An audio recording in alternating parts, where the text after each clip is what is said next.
Welcome to our inspiring agents and investors from across the country. Today is Thursday, September 1st, 2022, and this is All the Leads Mastermind podcast number 393. Bruce, I don't know how many hands are raised, but I'll turn it all over to you. Right, I don't see any hands raised yet. Let's come out of the gate a little bit stronger than normal. I know that there are some questions some of you have been dying to ask, and most of the time we wait until the last 10, 15 minutes, and then the questions start to flood in. But this call is for you guys. If you have never been here before, if you're listening after the fact, then know that this is kind of an open Q&A to discuss your business needs, specifically in the probate or transitions niche. So that could be probate, pre-probate, divorce at the moment, with other lead sources being added periodically as well. So we're here to kind of have a chat with you guys to find out what questions you have, what deals you may be involved in that you're hung up on. Maybe you're looking to try to structure a deal or get to closing on something. We're here to take your wins. If you have had a success in one of those areas and with some of our leads and systems here recently, we would like you to raise your hand and share that success with us. As a matter of fact, the winner, whoever is deemed to have the best win, gets a discount on their next month's leads. Another discount option on your next month of leads is if you have a success that you'd like to share that maybe is a kind of a unique idea that other folks may be able to use. So that's what we're here for. If it's your first time listening, we want you guys to know that All the Leads is a leads company that provides leads, mail marketing, websites, basically a full system to work this particular or these particular niches. And we'd like you to give us a call and sign up, check us out, and kind of join over. We've got a great proven model that a lot of people are seeing success on. Now with that, I'll shut up. Kick it over to my coaches. Again, if you have a question, if you have a win, if you have an idea that some folks may be able to put into their business, please pop your hand up. We'll call on you, ask you to unmute yourself, and that's where you can either share that idea, that win, or ask those questions.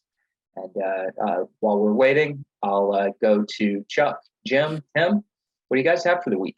So I did invite Mr. Tom Harvey, the gentleman I explained what his win was last week, so he can get more into some of the details. Tom, are you with us here this morning? Morning your time. He's out in Washington. Yes, I am, Chuck. Okay, so tell us a little bit of background on the particular deal. From our conversations, you had reached out. They had already verbally committed to another agent to list the property, but let's rewind just a little bit to kind of talk through how did you get in contact with them initially? What was the conversation like? And, how did you win? Okay. Well, anyways, my name's Tom. I'm from Vancouver, Washington. And so the way I got my win was I contacted this woman.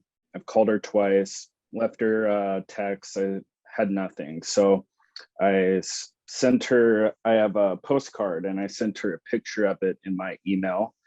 And maybe a few weeks to a month later, she called me stating that she was at the point in which she was ready to, use some of my services, such as, junk removal, cleaning services, and so forth. So I mentioned to her, she's like, how do you get paid? I'm like, well, I personally don't charge you for most of these services, but if you chose, and if selling your real estate was an option,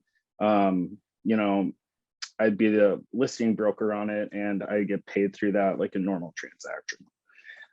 She said, well, I don't want you to waste your time coming out here because we're already committed to a realtor. and we've spoken for a few. So if, I don't want to waste your time. I said, don't worry about it.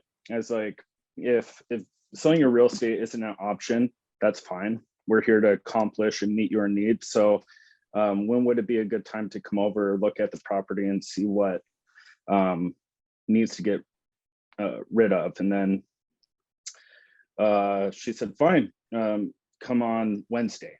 So I went to Walmart and I bought some no trespassing signs. And I kind of approached it as a listing presentation. So I brought my no trespassing signs. I kind of asked if she had insurance. She didn't. I said, okay, well, when I drove up, I didn't see any trespassing signs. So you get these are just for you to have.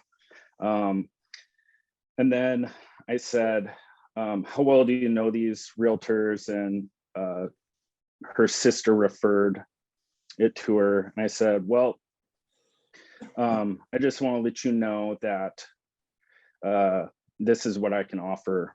So if you did decide to work with me, or if you did think my option was easier, more convenient than the others, that's great. But at least and make a decision that makes the most sense for you.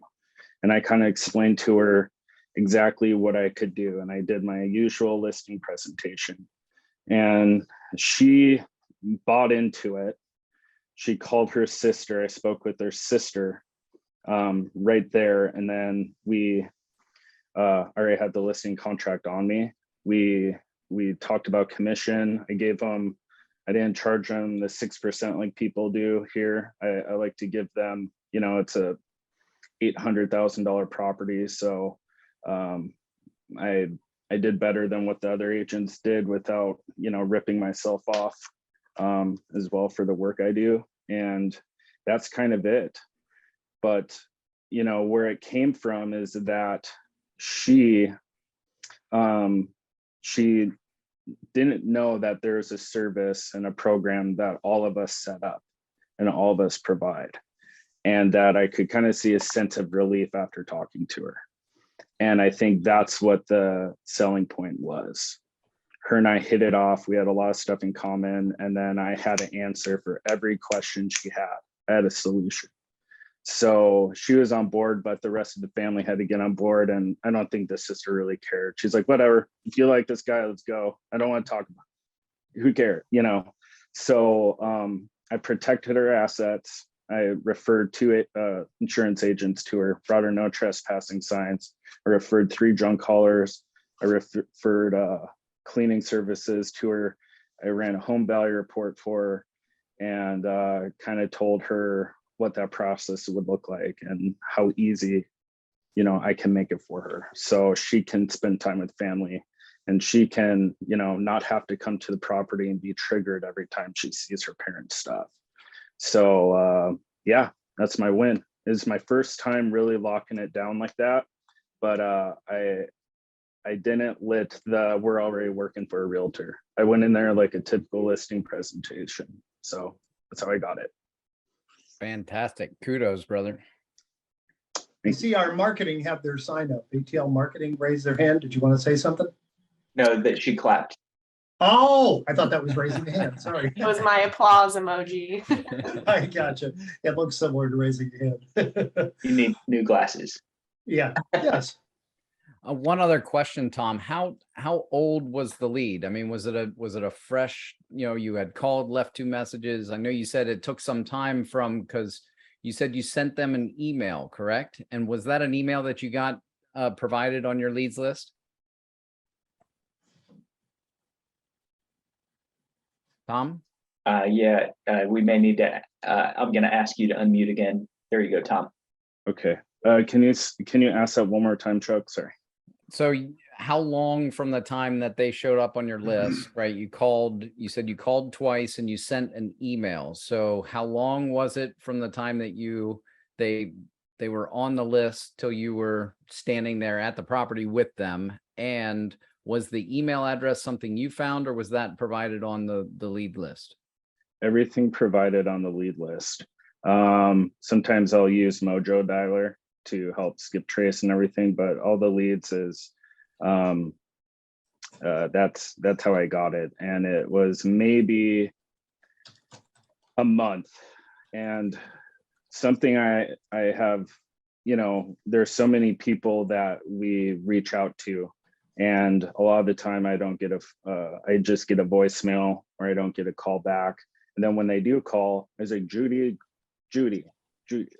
who is this? And I kind of had to play dumb, like, oh yeah. So I have a hard time with when you're prospecting and you're making your cold calls and they actually do call you back, you don't have your resources right in front of you. You kind of have to go back in the database and be a detective. But yeah, that's kind of what I struggle with, I guess. Well, I think it worked out for the best for sure. Kudos again. Yeah. So, Tom, if just in case, and for anyone else that's struggling with this, because sometimes people do call back, and if you are in front of your system, you can just go into the search my leads function inside of all the leads, pop the phone number or the name in, hit search, and it'll pop it back up. But I realize sometimes you'll be on the road, you're headed to an appointment, and the phone rings.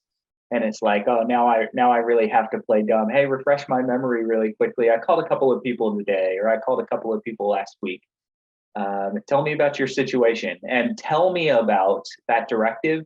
A lot of times get somebody to just open up and they start sharing, and then you can put the pieces together. But that's amazing. Jim, did you have something to add or a question to ask?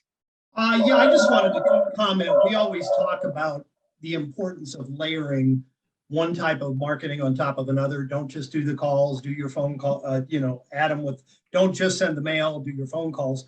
One thing that Tom did that I had never heard before, which I thought was very clever, he sent a picture of the postcard via email.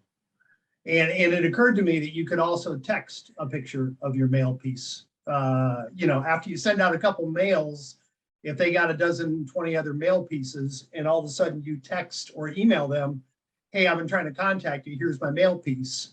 That's basically a no cost way to reinforce, the letters that you're sending. So I thought that was really, really clever. I don't think I've ever heard anybody do that before.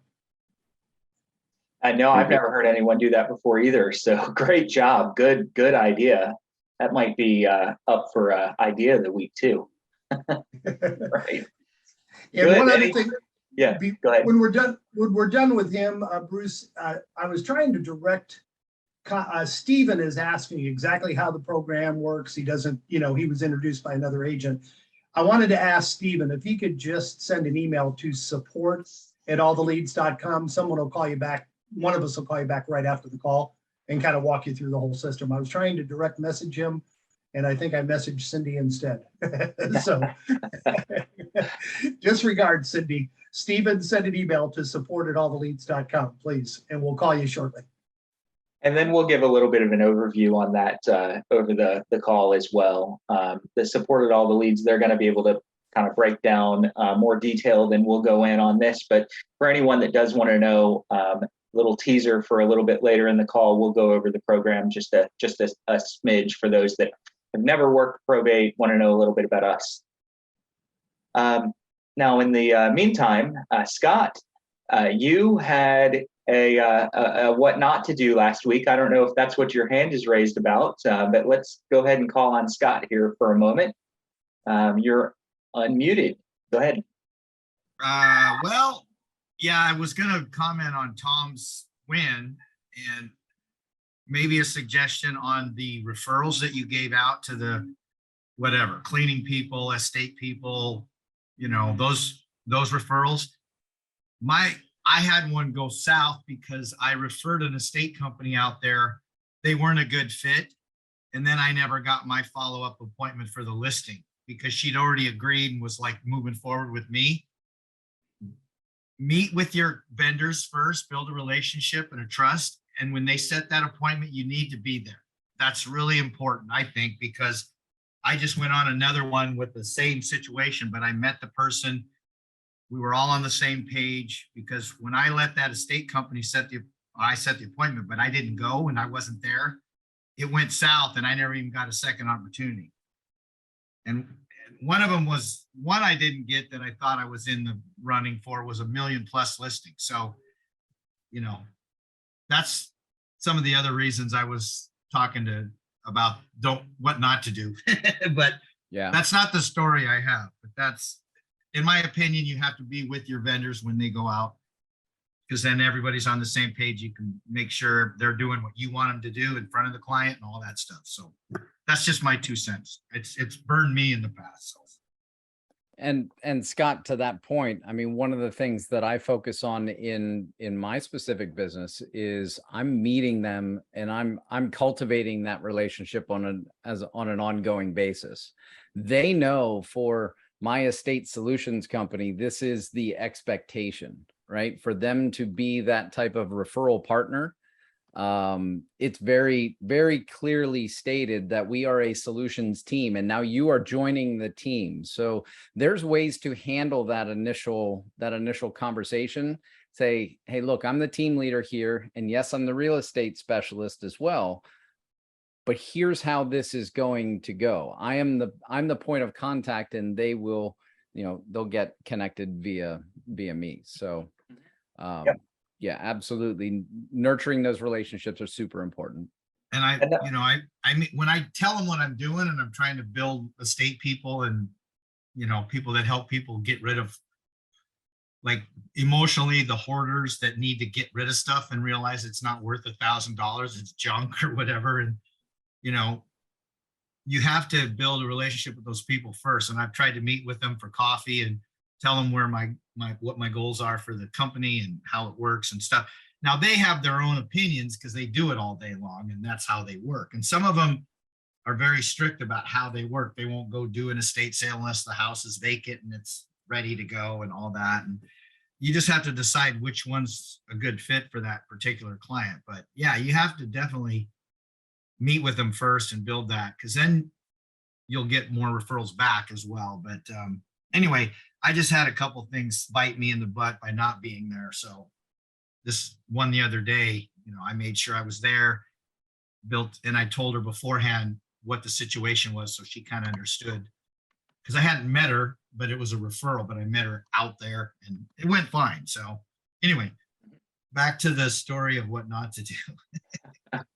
Well, real quick, before let's get Tom. Tom? Are you raising your hand, Tom? He had a question. Yeah, go ahead and unmute yourself. Yeah, Scott, I think that's a really good point. And I have been burned in the past as well with a handyman. So it's definitely, it looks bad on your part. Chuck and I were speaking about warm intros. And I think I'm on a relatively big real estate team. So if you are connected with other realtors that are like-minded and have standards like yourself, who've been doing real estate for 10, 15, 20 years, they're well connected. They have their lenders, their vendors and their networks already in place. So I always just reach out to people that I know who have the high expectations and just try to get referrals through them. And then, like I said before, get that warm intro with that vendor and sit down with them for coffee, Yeah. Fortunately, the firm I was with before I launched my own had that vendor list built over years and years. So I already had a head start before I even heard of all the leads.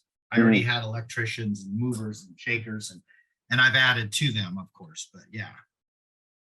Getting your team together is absolutely vital. And then with what Scott had said, sometimes meet that vendor out there.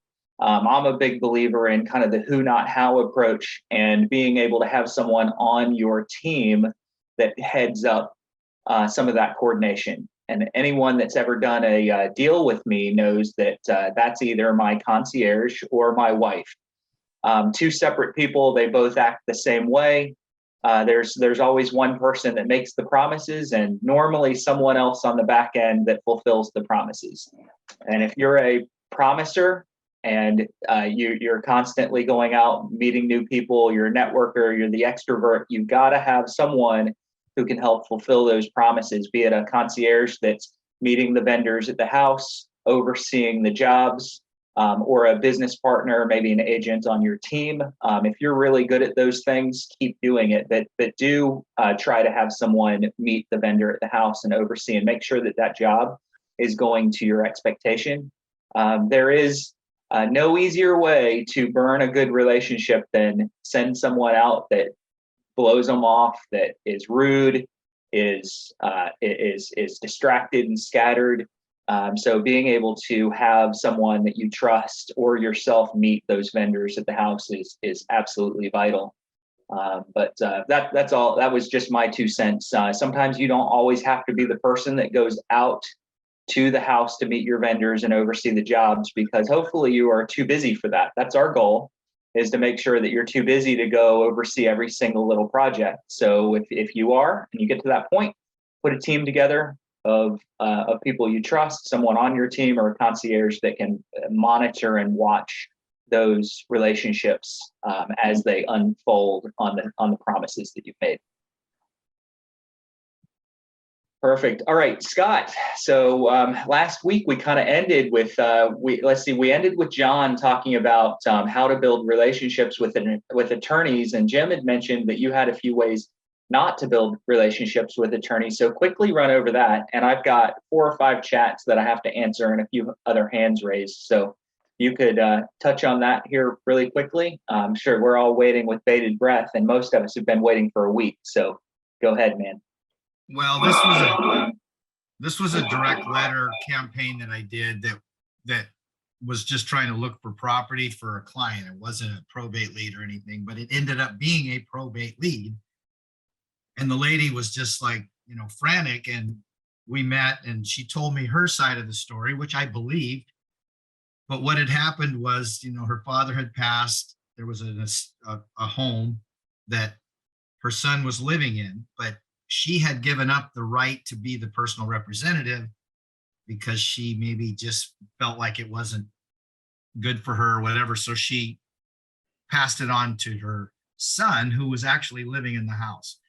And he'd built a relationship with the dad over the last few years because he was the closest, because he was living there. The problem was he didn't fulfill his obligation as a PR. He started to ignore people. He wasn't answering calls. He wasn't fulfilling anything. He was living in the place with a girlfriend. The house was being, run down. He was supposedly, I don't know how he was doing it, but this is according to her and my so-called client, but she said he was using funds from the estate to pay mortgage and insurance and stuff like that, pay the bills, whatever. I don't know how he was getting away with that. So I was trying to dig in further, and I couldn't talk to him, obviously, because she was trying to find out what she could do, So the son had hired an attorney as well.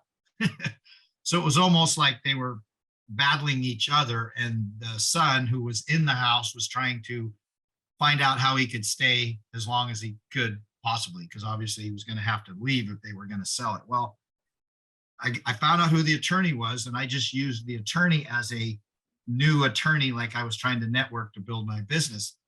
Called his assistant or paralegal, said, "Hey, my name's Scott Beischer. I do this. Da, da, da, da. I'd like to, have an opportunity to talk to the attorney because I have a couple of clients that could potentially benefit from his services, and I need to, build my network." Whatever. He responded because he had an email thing. We started to talk. Took me a while, but I got an appointment. Now, remember, this is the same attorney that's representing the son, who's the bad person in this situation.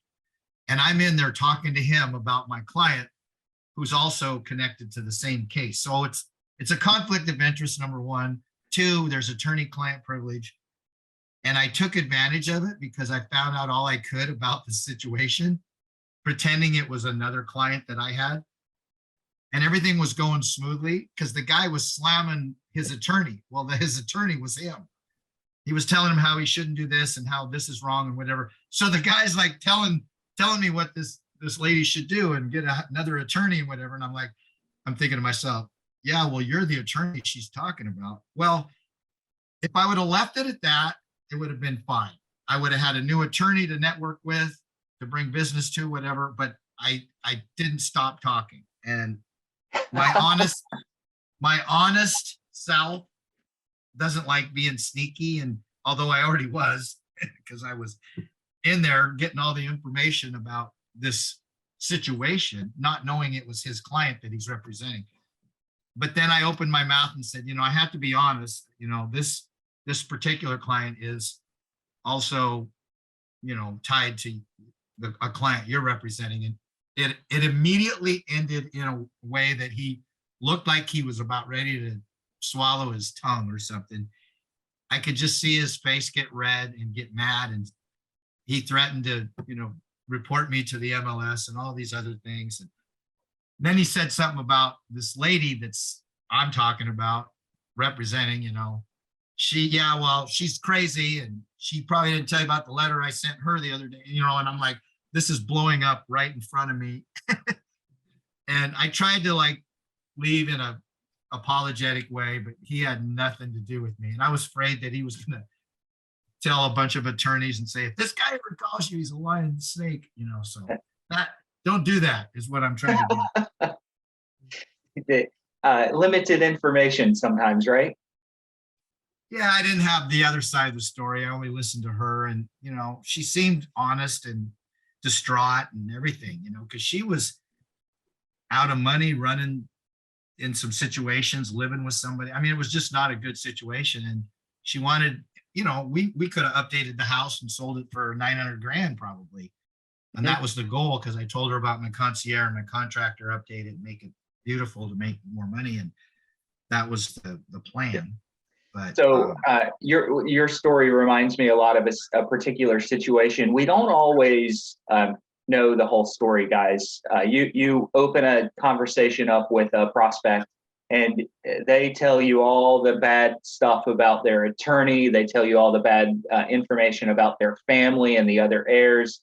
And I want everyone to just keep in mind that sometimes you're not getting a completely accurate story. Are they lying? Not necessarily, but they are giving their version, and they've got glasses on, and they're looking at it through a particular lens. And this has happened to me multiple times, and the relationships haven't blown up on me. Well, I take that back. I've had one or two that blew up on me because I got the wrong story.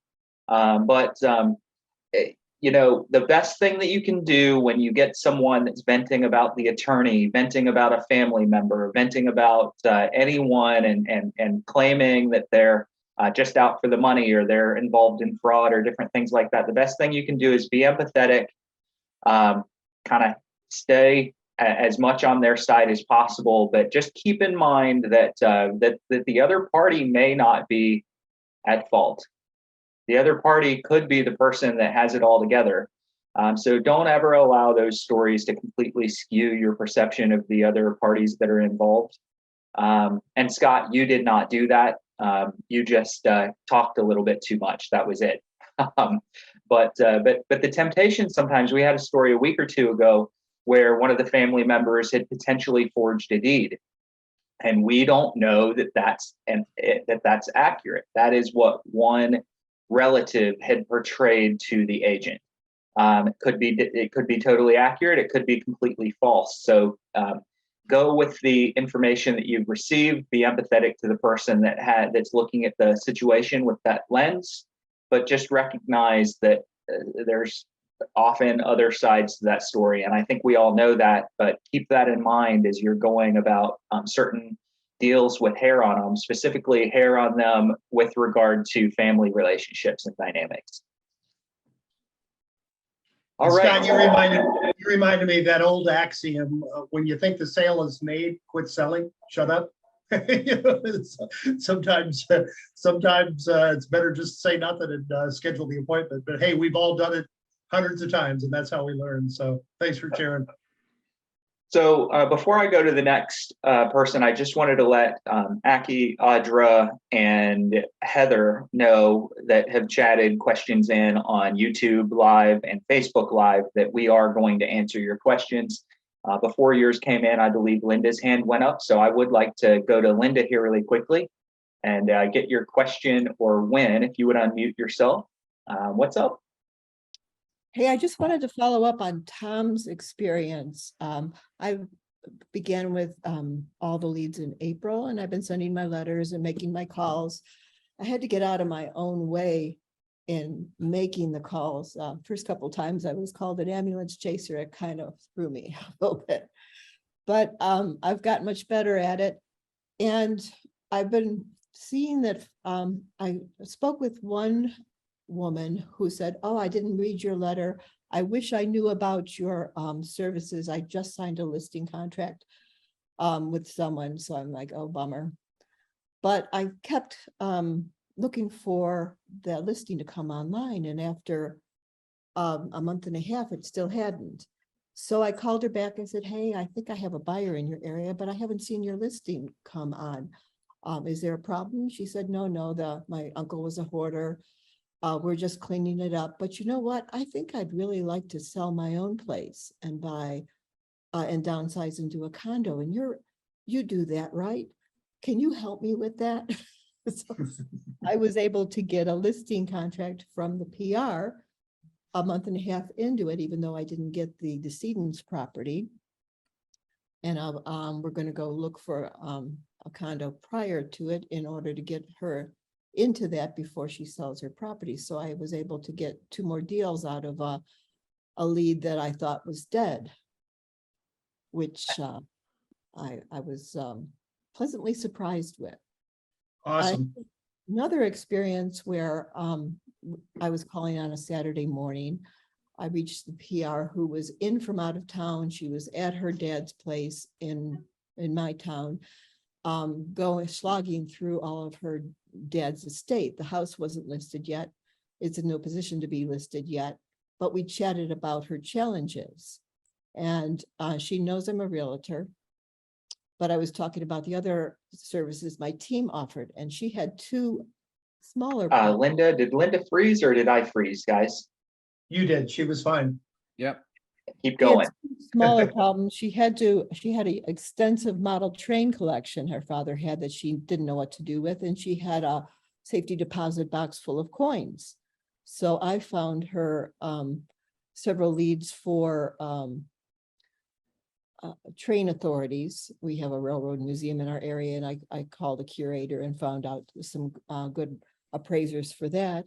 And I can't, and also some 3-coin collection companies near her. She didn't know the town very well.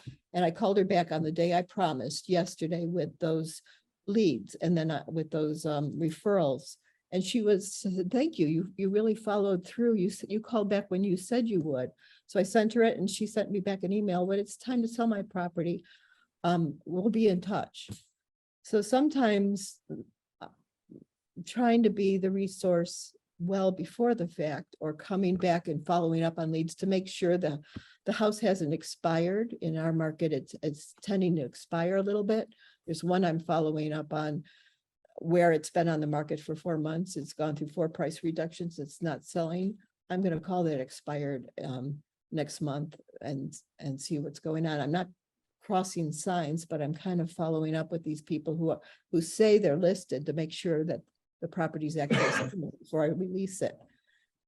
So those were 2 takeaways I had in the last month as I'm starting to gain a little momentum with probate leads. Wow, That's amazing, great. Linda. Keep up that good work. On the last one, what a piece of advice that I will offer, and this is going to take a little bit of creativity on your part, but try to think of 1 or 2 additional things that a PR may need while they're going through this leg of the journey that they're on, and maybe reach out once or twice, or pop by the property with a giveaway of just something like, "Hey, you know what? One of the things that I find a lot of people do is they reverse the order. So here's a checklist I thought that you might be able to use just to make sure that you didn't sell something at the wrong time or open the wrong kind of account up." Again, it's going to take some creativity, but maybe 1 or 2 freebies during the process. And then instead of saying, "You ready to list yet?" Just say, "Is there anything else that I can do for you at the time if you run into anything?"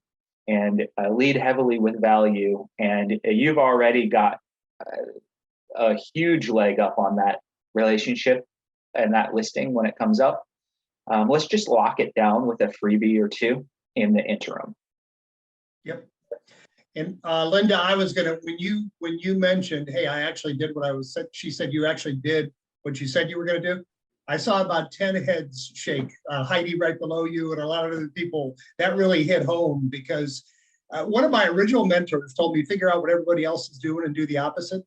It's amazing how many other people don't do what they say they're going to do. So simply saying I'm going to call you back in a month and calling back, or saying I'm going to find somebody for you and actually finding them, just makes you move right to the head of the pack if there's any competition.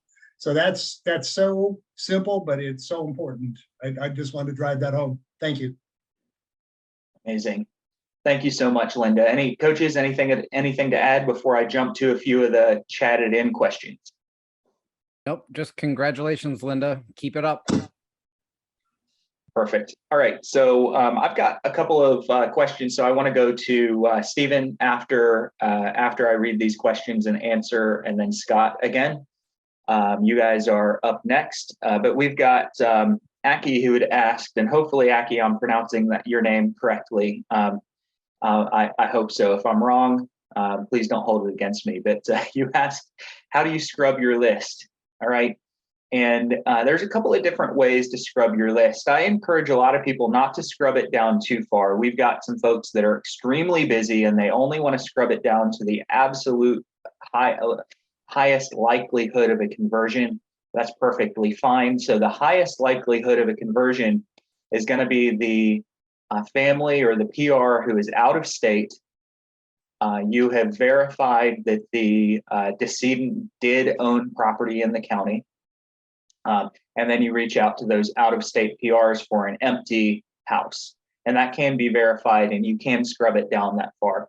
I would argue that you're leaving a lot of potential business on the table by going that narrow. But if you're going to scrub your list, that would be kind of the highest priority to scrub it down to. Another way to do that would be to loosen it up a little bit and look for personal representatives who maybe aren't out of state, but they're just out of the area. And you just scan through your list and you take a look for that personal representative that lives in a town that's more than, let's say, 45 minutes or an hour away. They're going to be the ones that it's a huge pain in the rear end to drive up there and cut the grass and clean the gutters and clean the property, especially if they're working. It's amazing what an hour-long commute is going to do to your schedule when you've got to go take on the new responsibilities of taking care of a property that needs to be cleaned up and maintained. So look for those. If you're gonna scrub anyone out, you might consider, and this is very, very loose, I would not do this, but you might consider scrubbing surviving spouses out. That would be kind of maybe the first level that you would scrub out, or at least treat them a little bit differently. I know a lot of people that scrub surviving spouses out of their marketing and prospecting campaign, and they miss a lot of business somewhere around that 11 or 12 month mark. So everybody else normally is selling a property somewhere between month 4 and 8. Surviving spouses, a lot of times it's kind of the end of that first year through to the middle of the second year. And so if you are scrubbing those out, you're going to miss a lot of people that decide to downsize or move in with family or move to a different area. A lot of those surviving spouses need help. They just might not need the same degree of help that everybody else needs. And it might take them a little bit longer to get into that vein where they're ready to start thinking about doing something with real estate. We have a program called Property Plus. It's an extra level of skip tracing that we can offer, and you just get it per list, and we'll run it through some additional databases, some additional skip tracing resources, and try to uncover any properties that the decedent did own. And that'll help you identify, when you do that, it'll help you identify those folks that maybe sold property a long time ago or never owned property to begin with. And that would kind of be, if you're going to scrub and you're trying to save some money on mailers, save some time on calls, that might be where you want to start if you're going to scrub anyone out. So those, kind of in reverse order, you would want to go as detailed as only working with people out of state. If you're not going to go that detailed, look for PRs that might live an hour away or more, then maybe surviving spouses if that. But I would just start with Property Plus. That's the first place that I would start when I scrub my list down, is just try to identify who owned property. And that might kick anywhere from 20 to 30% of your list out from your prospecting and marketing efforts. And it varies by state and location. Now, Aki had also asked how we ensure the accuracy of our leads. Our leads pretty much come out of county or public records. So we go to the courthouse, we pull those records, we know exactly what we're looking for. It can be complicated getting into the courthouse. Those of you that have done it before know that some courthouses are easier than others to navigate. So you go in, we pull those leads. At that point, we go to work, skip tracing it 10 ways to Sunday, trying to figure out who all the heirs are, what their phone numbers are, what their potential addresses may be, who the attorney is. We're providing a bunch of different records. Anytime you skip trace, you're always going to pick up a couple of false flags, but our core information on who passed away, where they lived, who the personal representative is, where they live, and potentially a phone number there is almost always accurate. Some of the other skip tracing pieces of data that we provide have a very high level of accuracy, but they are skip traced. And so there can be 10, 15, 20% inaccuracy on some of the skip traced information that we verify and get it really close to accurate, definitely more than other sources that you may go to. Anyone have anything to add there? Coaches, before I go to Audra's question, and then Heather's really quickly, and then hit Stephen and Scott. I think the key point is really to, at least prioritize the out-of-state PRs, right? That's the first level. And if you're a subscriber, it's the easiest thing to do. You want to go lead by lead through your fresh list. Do it fast, do it right when you get that list, so that way you can start targeting those folks directly. And I just from a surviving spouse perspective, I mean, my parents, I think I mentioned this, my parents, they purchased a house from a surviving spouse that listed the property within a month of the date of death. So they are not to be skipped over. There can be plans if one spouse passes away, the adult children want to have their elderly parent closer to them in an assisted or retirement community living situation. So it's definitely an opportunity. Yep. So, Audra had asked, had said she tried to search for properties owned by estates in the public records. It said there were too many pieces of property that were owned by estates. So if you're looking by deed, what type of deed should you look for? What you're describing is probably far more complicated than I would really want to get into. I think it's best to get yourself a source that has gone to the courthouse and can just provide those for you, or go to the courthouse and dig it up yourself, which is going to take some time.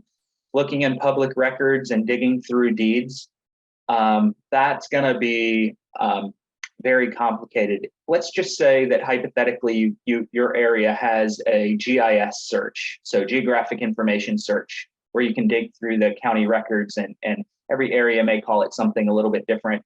You could always go in and do a property owner search and search by et al, ETALL. I think that's how it goes. And that basically is an indicator of and others. And others is kind of a sign that there are some heirs involved in an estate. You may also go into that GIS service and search for estate of. So you can do estate of or et al. And get some flags of properties that could be tied to an estate or tied to heirs that are going through probate. If you're doing it that way, don't expect perfection, but you're going to find some properties that could be tied in an estate. Are they lived in? Don't know. Are they available to be sold? Are they tied in probate? Have they even opened probate yet? We don't know those things. So that's why I would probably either head to the courthouse yourself or get you a source like us that goes to the courthouse and pulls all that information and then skip traces it for contact details for you. But if you're going to do it yourself, those are probably the only two ways that I would really do it. I think the key point is estate of, because if you're just searching for estate, I mean, how many investors and non-owner occupied properties are going to have real estate in the name of the LLC or whatever entity that holds title? Yep. That's good. Great point. You can really go down a rabbit hole there if you're not careful. So Heather had asked, does our program provide certification credentials? Do we provide an easier way to get leads, advertising, marketing? And that leads right into one of the things that I teased a little bit ago. Absolutely. So we as a company provide a handful of classes that should be certification level classes. We teach probate foundations. We teach listing success. We teach prospecting mastery. These are our classes that we teach every single month. There's a handful of other classes that we teach every month that really teach you exactly what to do. You should be in those classes. They aren't currently certification level, so you're not going to get your placard yet. We are working on that. And a lot of people on this call have taken those classes. The certification that I would recommend would be Probate Mastery, and Chad Corbett teaches that. It's a certification level course, and it'll give you the certified probate expert designation.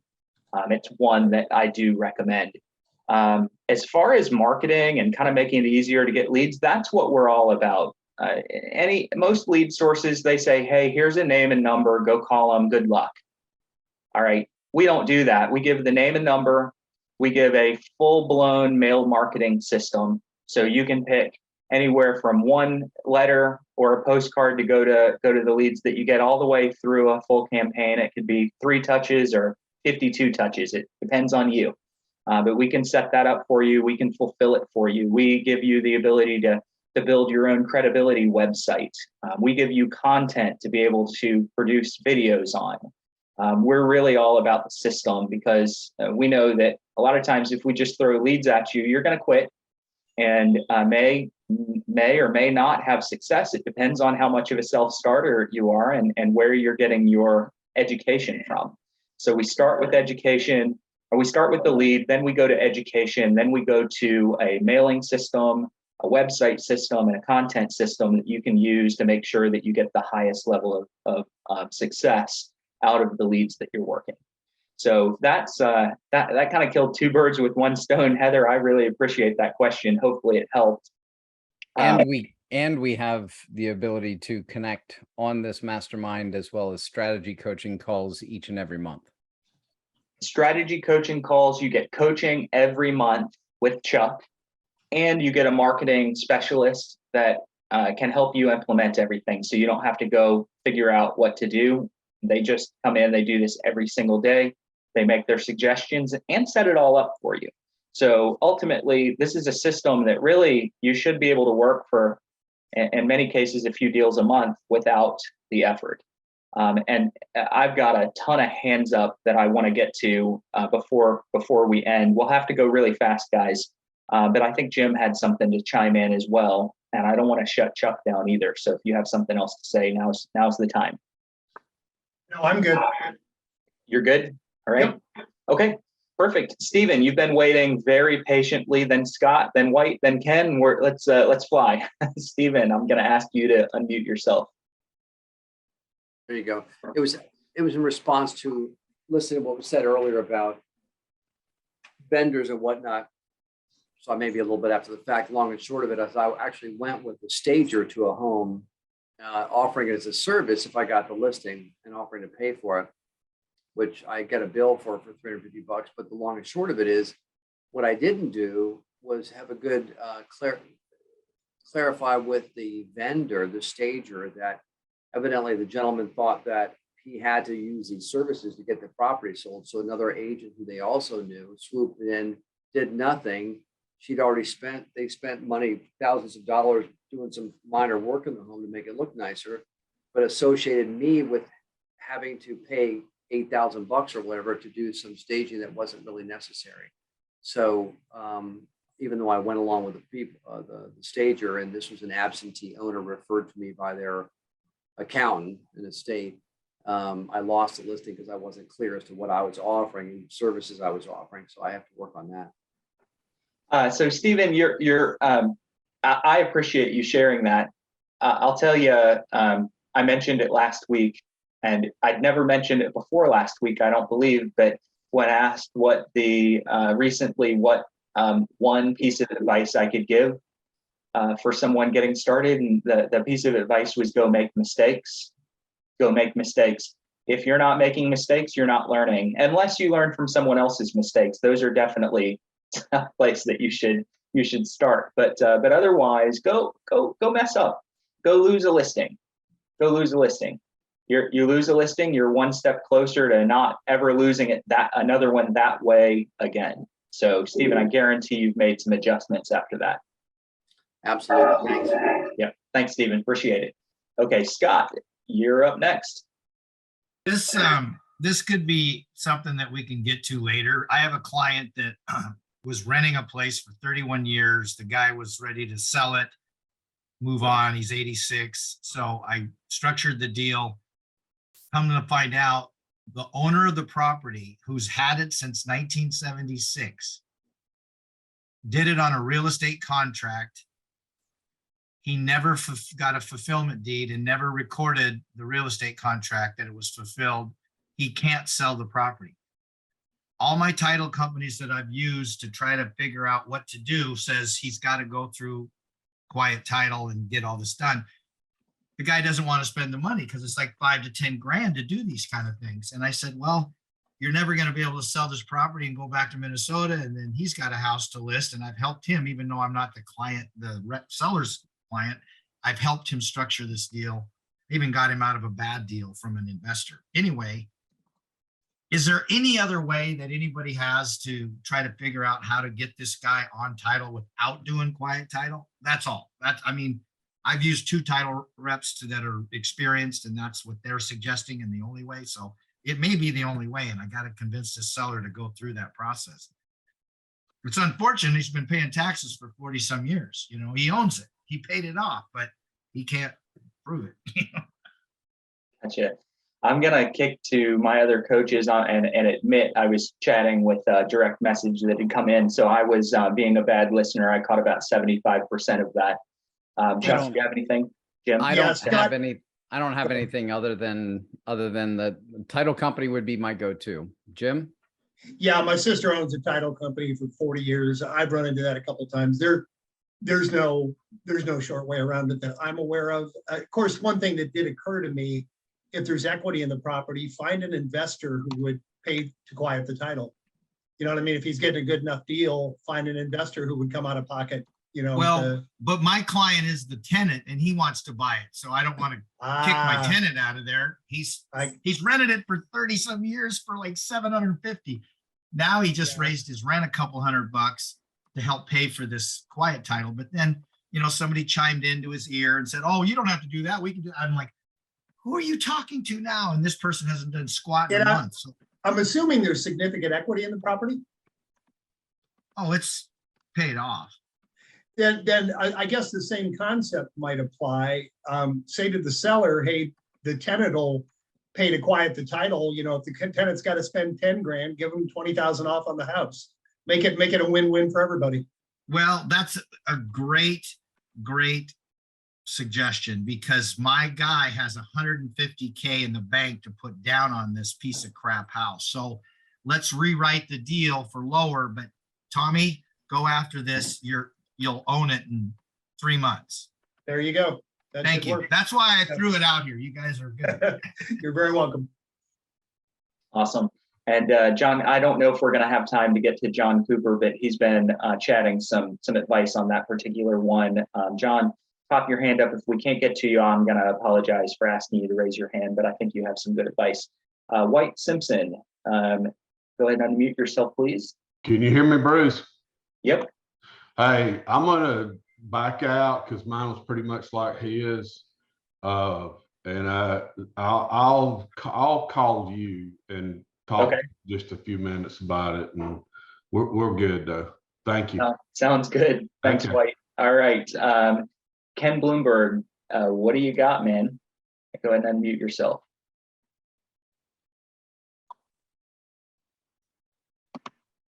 I can't hear you. We can't hear you. You're off mute, but no sound. Might be a setting. You know sign language, Ken? I think everyone else would need to know sign language. Scott does. Dang. All right. Sorry, Ken, we're good. We're good. Okay. And I don't want to steal the closing, but I do have one thing to say. If you guys have learned from this, if you are not a subscriber, please give us a call. Let us know how we can help at least get you a couple of months of leads and show you what the system looks like. If you are a subscriber and you want a coaching session, Chuck is our coach extraordinaire. He's available. Go into our system and sign up for that coaching session. You get one free coaching session every single month. If you guys want more advanced, more detailed, deep dive coaching, Chuck's available there. We don't rip you off for that either. It can be real estate focused. It can be probate focused, divorce focused. You kind of steer the direction of those coachings a little bit there, but he's a great coach. We are here for you guys, and we do this every single Thursday. So if this is your first time or your second time, keep coming back. As you get wins, we want to hear about those, and as you have questions, we want to hear those questions so we can help kind of guide you in the right direction. Lot of value. Join our Facebook page as well. It's the All the Leads Mastermind Facebook page. We've got a ton of people with lots of experience to be able to answer questions there too. So with that said, Jim. All right. Well, I got an echo there. Is that better? All right, much better. I was going to say to Jordan, who's on this call, we have a standing joke. I always say best call ever, but this might actually be one of our best calls ever. I want to sincerely thank everybody who showed up today. We had multiple wins. We're going to have a hard time deciding which one is the win of the week. I want to challenge each of you, take one thing you learned on this call, go out and put it into practice. I want to also wish you all a great long Labor Day weekend. If you're going to go to the beach, use sunscreen. If you're going to drink, don't drive. But have a good long weekend. Go out and put what we talked about today into practice and come back next Thursday and share your results with the group. Thanks a lot, everybody. Great call. Have a great week. Great holiday. We'll see you Thursday. I'm just wondering why Tim hasn't moved this whole call. Who? He just had a screenshot of his, I'm just joking. Get out of here. Goodbye, everybody. Take care.